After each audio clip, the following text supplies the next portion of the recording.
নমস্কার বন্ধুরা, নলেজ কাল্টিভেটারে স্বাগত।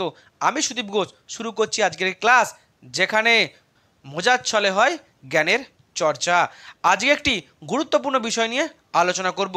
আমরা সংবাদ মাধ্যমে বা সোশ্যাল মিডিয়াতে দেখতে পাচ্ছি যে একটা বিতর্ক সামনে আসছে। প্রধানমন্ত্রী নরেন্দ্র মোদী হয়তো প্রধানমন্ত্রিত্ব ছেড়ে দিতে পারেন, এমনই কিন্তু খবর প্রকাশিত হয়েছে। কারণ বিজেপির যে মাদার সংগঠন সেই আরএসএস নাকি এই প্রধানমন্ত্রিত্ব ছাড়ার সিগন্যাল দিয়েছে মোদীকে। সেই নিয়ে কিন্তু একটা বিতর্ক তৈরি হয়েছে, আর সেই নিয়ে আজকে আমরা আলোচনা করব। আজকের ভিডিওতে থাকছে এই নিয়ে কি খবর আছে, এই যে বিতর্কিত নিউজ, সেই নিউজটা কি, প্রধানমন্ত্রিত্বের এই যে ছেড়ে দেওয়ার, মোদির প্রধানমন্ত্রিত্ব যে ছেড়ে দেওয়া, সেটা নিয়ে বিশেষজ্ঞরা কি বলছে, এই যে আরএসএসের প্রধানমন্ত্রিত্ব ছাড়ার কথা বলেছে, সেই নিয়ে বিরোধীরা কি বলছে, আর বিজেপি কি বলছে, আর প্রধানমন্ত্রী পদ যদি মোদি ছেড়ে দেয় তাহলে পরবর্তী প্রধানমন্ত্রী কে হতে পারেন, মোদির প্রধানমন্ত্রিত্ব শেষ হলে বিজেপির ওপরে কি প্রভাব পড়তে পারে। ভিডিও শুরু করার আগে, এটি একটি শিক্ষামূলক ভিডিও। এই ভিডিওর কোনো অংশে হিংসা ও রাজনৈতিক এবং সাম্প্রদায়িক বিদ্বেষ অন্তর্ভুক্ত নেই। তবু ভিডিওর কোনো অংশ বিতর্কিত মনে হলে সেটি অনিচ্ছাকৃত এবং তার জন্য ক্ষমা প্রার্থী। এখন আজকের ভিডিও। প্রধানমন্ত্রী নরেন্দ্র মোদীর কি প্রধানমন্ত্রিত্ব শেষ হতে চলেছে? আমরা কি আবার নতুন প্রধানমন্ত্রী পেতে চলেছি? সেরকমই কিন্তু খবর আসছে। বিজেপির যে মাদার সংগঠন অর্থাৎ আরএসএস, সেই আরএসএসের প্রধান নাকি এরকমই কিন্তু সিগন্যাল দিয়েছে যে প্রধানমন্ত্রিত্ব হয়তো মোদীকে ছেড়ে দিতে হতে পারে এই আরএসএসের নির্দেশে। আর সেই নিয়ে কিন্তু বিতর্ক তৈরি হয়েছে, বিরোধীরা প্রধানমন্ত্রীকে ক্রিটিসাইজ করেছে। এখন এই বিতর্কিত কি খবর প্রকাশিত হয়েছে সেটা দেখে নেব। সংবাদ মাধ্যম বা নিউজ পেপারে যে খবর প্রকাশিত হয়েছে সেখানে বলা হচ্ছে যে হয়তো 2025-এই নরেন্দ্র মোদী তার প্রধানমন্ত্রিত্ব ছেড়ে দিতে পারেন, তিনি হয়তো রাজনৈতিক সন্ন্যাস নিতে পারেন। তার কারণ এই বিজেপির যে মাদার সংগঠন সেই আরএসএস, রাষ্ট্রীয় স্বয়ংসেবক সংঘ, যারা মেনলি এই বিজেপিকে যে লিড করে, সেই আরএসএসের যিনি হেড মোহন ভাগবত, তিনি এই আরএসএসের সদর দপ্তর সেই যে নাগপুর, সেই নাগপুরে একটি অনুষ্ঠানে তিনি উপস্থিত ছিলেন। মেনলি এই যে অনুষ্ঠান, সেই অনুষ্ঠানে একজন প্রাক্তন আরএসএস নেতা পিঙ্গাল, তার একটি বই প্রকাশিত হয়েছে। বই প্রকাশের অনুষ্ঠানে এই মোহন ভাগবত বলেছেন যে তাদের যে নীতি অর্থাৎ আরএসএসের যে নীতি, যে আরএসএসের কোনো কর্মীর বয়স যদি 75 বছর হয়ে যায় তাহলে তাকে কাজকর্ম বন্ধ করে দিতে হবে এবং তাকে সন্ন্যাস নিতে হবে, সে আর কোনো কাজে অন্তর্ভুক্ত থাকতে পারবে না এবং নতুনদেরকে সুযোগ দিতে হবে। অর্থাৎ 75 বছর হয়েছে মানে তুমি তোমার ঝোলা তোলো আর ছেড়ে দাও অন্যজনকে, অন্য কোনো নতুন মুখকে সুযোগ দাও, আগামী ভবিষ্যৎ প্রজন্মের দিকে লক্ষ্য রেখে। তাই অনেকে বলছে হয়তো প্রধানমন্ত্রিত্ব হয়তো ছেড়ে দিতে হতে পারে নরেন্দ্র মোদীকে। আরএসএস প্রধান হয়তো এখানে কোথাও না কোথাও নরেন্দ্র মোদীকে তিনি ইশারা করেছেন বা সিগন্যাল দিয়েছেন যে তুমি তোমার সময় হয়ে গেছে, তুমি প্রধানমন্ত্রিত্ব ছেড়ে দাও।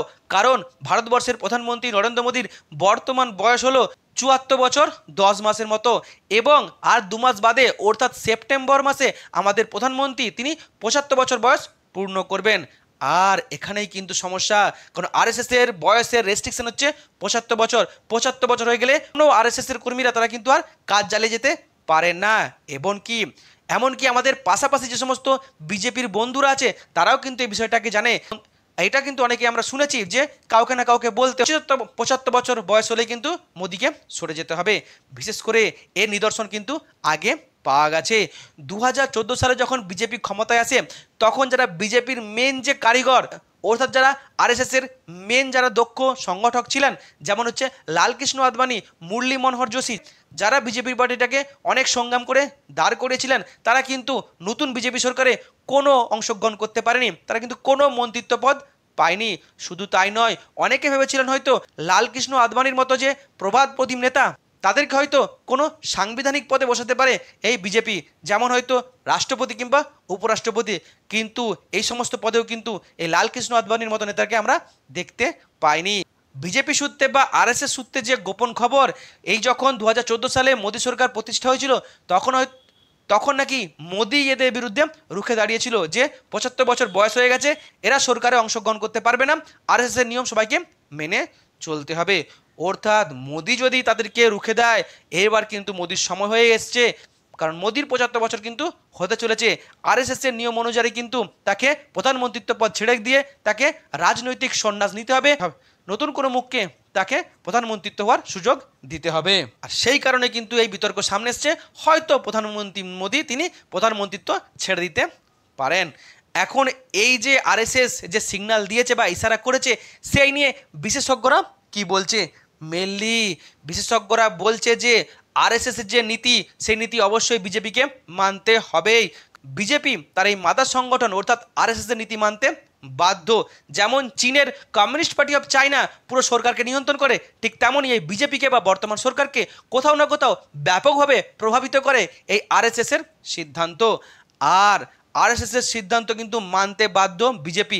এটা আমরা কিন্তু দেখেছি আমাদের পশ্চিমবঙ্গে যখন লোকসভা বা বিধানসভা ভোটে যখন প্রার্থী প্রকাশিত হয়, বিশেষ করে বিজেপির প্রার্থী প্রকাশিত হয়, আমরা আমাদের সামনে যে সমস্ত বিজেপি নেতাদের মুখ বারবার দেখি টিভিতে বা চ্যানেলে, সে সমস্ত অনেক নেতাই কিন্তু প্রার্থী পদ পায় না। কিছু ব্যক্তি প্রার্থী পদ পায় যাদেরকে কিন্তু আমরা দেখিনি। অর্থাৎ সেই সমস্ত ব্যক্তিরা হচ্ছে গোপনে আরএসএস করে, তারা আরএসএসের সংগঠনের লোক, তারা কিন্তু বিজেপি প্রকাশ্যে করে না বা সামনে আসে না, কিন্তু তারাও কিন্তু সেই প্রার্থী পদ পায়। আরএসএস যে নির্দেশ দেয় সেটা কিন্তু বিজেপি মানতে বাধ্য, কোনো মতে সেটাকে ফেলতে পারে না। তাই অনেকে বলছে বা বিশেষজ্ঞরা বলছে আরএসএসের নির্দেশ কিন্তু বিজেপি মানতে এখানে বাধ্য, তাই হয়তো নরেন্দ্র মোদীকে প্রধানমন্ত্রিত্ব ছাড়তে হবে। আবার আরেক শ্রেণীর বিশেষজ্ঞরা বলছে প্রধানমন্ত্রী নরেন্দ্র মোদীর এই রিসেন্টলি কিছু কাজ কিন্তু আরএসএসের এক পক্ষে নেতাদের পছন্দ হয়নি। সব থেকে বড় হচ্ছে যে অপারেশন সিন্দুরে পাকিস্তানের বিরুদ্ধে হঠাৎ করে যে যুদ্ধবিরতি ঘোষণা করা, এটা আরএসএসের এক পক্ষের মানুষ মেনে নিতে পায়নি।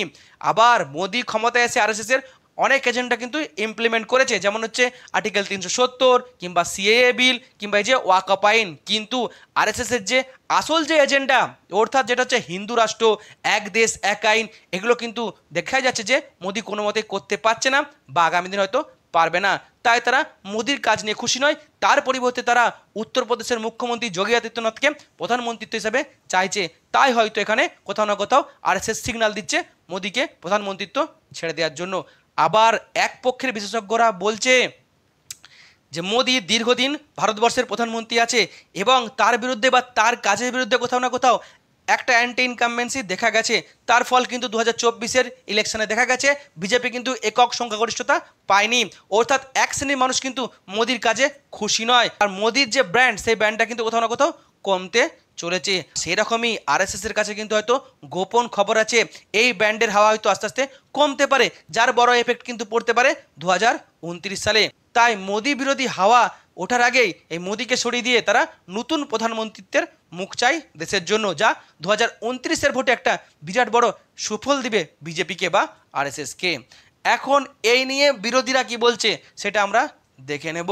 বিরোধীরা বলছে যে বিজেপি পুরোপুরি চালিত হয় আরএসএসের দ্বারা, আর আরএসএসের কিন্তু একটা হিডেন এজেন্ডা আছে।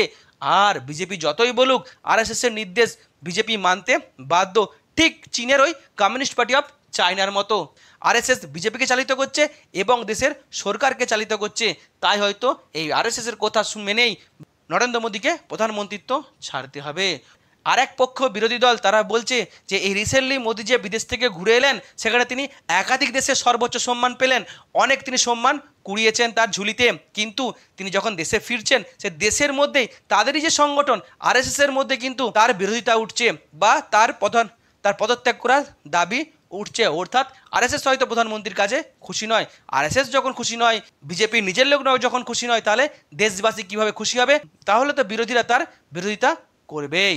অন্যদিকে আর এক পক্ষের বিরোধীরা বলছে না, এর পেছনে অন্য গল্প আছে, আরএসএসের কাছে গোপন খবর আছে, সামনে বিহার বিধানসভা আসতে চলেছে। আর বিশেষজ্ঞরা বলছে এই বিহার বিধানসভায় নীতিশ কুমার আর বিজেপি জোট কিন্তু বিরাট বড় ধাক্কা খেতে পারে। যদি তারা হেরে যায় তাহলে নীতিশকে বিশ্বাস নাই, নীতিশ কিন্তু পাল্টিবাজ, নীতিশ হয়তো বিজেপির হাত ছেড়ে বিরোধীদের দলে এসে যেতে পারে। কেন্দ্রের সরকারের উপর থেকে যদি নীতিশ কুমার সমর্থন তুলে নেয় তাহলে কিন্তু কেন্দ্র সরকার পড়ে যাবে, মেজরিটি হারাবে, কনফিডেন্স হারাবে, তাহলে হয়তো আবার নতুন প্রধানমন্ত্রী, সেই কথা হয়তো এই আরএসএস জেনে গেছে, এটা বিরোধীরা বলছে। এখন এই নিয়ে বিজেপি কি বলছে? যখনই বারবার প্রধানমন্ত্রীর এই বয়সের ইস্যু এসছে, তখনই কিন্তু অমিত শাহ তিনি আগে জানিয়েছেন যে বিজেপির বয়স নিয়ে কোনো রেস্ট্রিকশান নেই, প্রধানমন্ত্রী নরেন্দ্র মোদী তিনি যতদিন চাইবেন তিনি প্রধানমন্ত্রী তো থাকতে পারেন যে ৭৫ বছর হয়ে গেলেই তাকে পদত্যাগ করতে হবে, এরকম কোনো আইন বা যে নিয়ম কিন্তু বিজেপির দলিলে নেই বা বিজেপির সংবিধানে নেই। আবার বিজেপি অফিসিয়াল সূত্রে বলেছে এই খবরটা ভুল। আর আরএসএসের প্রধান মোহন ভাগবত যে কথা বলেছেন তিনি অন্য পার্সপেক্টিভে কথা বলেছেন, তার সাথে বিজেপি বা প্রধানমন্ত্রীর কোনো সম্পর্ক নেই। তাই প্রধানমন্ত্রীর ৭৫ বছর হয়ে গেলেও তিনি যতদিন ইচ্ছা তিনি প্রধানমন্ত্রী তো চালিয়ে যেতে পারবেন। 2029-এ তিনি আবার সংখ্যাগরিষ্ঠতা নিয়ে প্রধানমন্ত্রিত্ব হবেন এবং তার যে স্বপ্ন 2047 পর্যন্ত তিনি প্রধানমন্ত্রিত্ব চালিয়ে যাবেন। এখন যদি আরএসএসের কথাই সত্যি সত্যি নরেন্দ্র মোদীকে প্রধানমন্ত্রিত্ব ছাড়তে হয় তাহলে তার কি এফেক্ট পড়বে? এখন নরেন্দ্র মোদী প্রধানমন্ত্রিত্ব ছেড়ে দিলে পরবর্তী প্রধানমন্ত্রিত্বের মুখ কে হবে?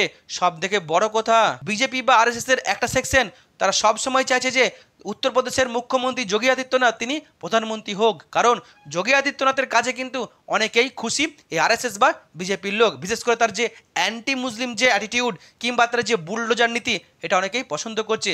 তাই ভারতকে হিন্দু রাষ্ট্র বানাতে বা এক দেশ এক আইন এই সমস্ত হিডেন এজেন্ডাগুলি পূর্ণ করতে তারা চায় যে যোগী আদিত্যনাথ ভারতবর্ষের প্রধানমন্ত্রী হোক। এখন যদি বিজেপি থেকে মোদির মুখ না থাকে তাহলে কি সমস্যায় পড়বে? মনে রাখতে হবে বিজেপি সরকারের একটা বড় স্ট্রেংথ হচ্ছে এই মোদি ব্র্যান্ড, আর মোদি ব্র্যান্ডে কিন্তু প্রচুর ভোট আসে, অনেক ফ্যান ফলোয়ার আছে। এখন যদি মোদি না থাকে, মোদি ব্র্যান্ড না থাকে, তাহলে কিন্তু বিজেপি রাজনীতিতে একটা বিরাট বড় সমস্যায় পড়তে পারে, ভোট কিন্তু কমতে পারে, তার কিন্তু এফেক্ট কিন্তু 2029-এ আমরা দেখতে পাবো। এটা কিন্তু বিজেপির অ্যাকশনই বা আরএসএসের লিডাররাও কিন্তু জানে। এখন যদি যোগী আদিত্যনাথ প্রধানমন্ত্রী হয় তাহলে কি হবে? যোগী আদিত্যনাথ প্রধানমন্ত্রী হলে আরএসএসের এক সেকশন কিন্তু তারা খুব খুশি হবে, কিন্তু অনেক সাধারণ মানুষ আছে, অনেক অহিন্দু ভোটার আছে, তারা কিন্তু বিজেপি মোদিকে দেখে ভোট দেয়। কিন্তু এই যোগী আদিত্যনাথ কোথাও না কোথাও একটা অ্যান্টি মুসলিম হিসেবে তিনি পরিচিত হয়ে গেছেন। সেটা কি কতটা কাজ করবে না তার ফল উল্টো হবে সেটাও কিন্তু আগামী দিনে জানা যাবে। এখন কি হবে আগামী দিনে, বিজেপি আর আরএসএসের কথা মানবে না সেটা আমরা আগামী দিনে দেখতে পাবো। এখন আদতে কি হওয়া উচিত? আদতে আরএসএসের কথা মানতে বিজেপি বাধ্য, কিন্তু বিজেপি চাইবে না কোনোদিনও মোদির ব্র্যান্ডকে আমরা হারাতে। অর্থাৎ কোথাও না কোথাও একটা দোলাচলে পড়ে যাবে, কনফিউশনে পড়ে যাবে। তার উপরে দাঁড়িয়ে কিন্তু নরেন্দ্র মোদীর প্রধানমন্ত্রিত্ব নির্ভর করছে, আগে যাবে না তাকে প্রধানমন্ত্রিত্ব ছেড়ে দিতে হবে। এই হলো আজকের ভিডিও। এই ভিডিও নিয়ে আপনার মতামত থাকলে অবশ্যই কমেন্ট বক্সে জানাবেন। ভিডিওটি এখানে শেষ হলো। ভিডিওটি যদি ভালো লাগে অবশ্যই লাইক, কমেন্ট, শেয়ার এবং চ্যানেলটি সাবস্ক্রাইব করতে ভুলবেন না। আবার দেখা হবে নতুন একটি ভিডিওতে। ততক্ষণ পড়তে থাকো, হাসতে থাকো।